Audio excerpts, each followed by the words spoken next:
Wow. Wow. Okay. Hide her hand in her hair.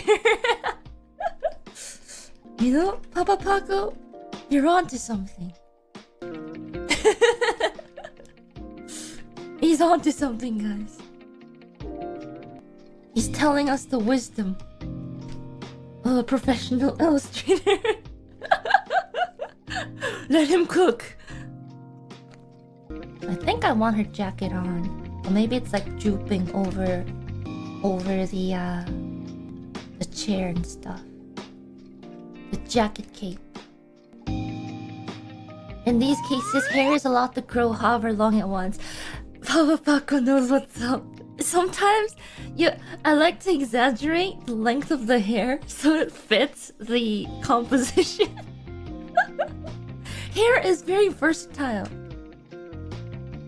Probably block out the hair.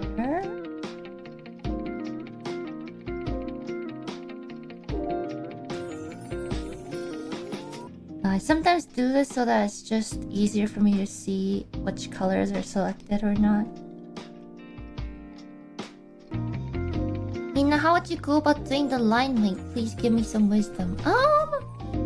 My rule of thumb is just pretty normal, I guess. If like two lines meet, I just generally have the lines be thicker around that area.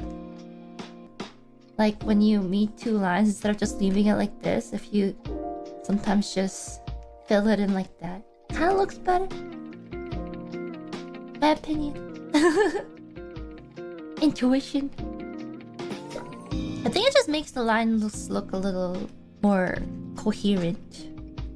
Kind of.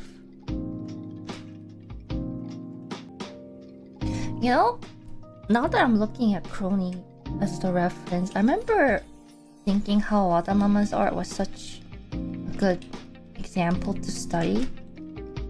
Because she does like contrast very well.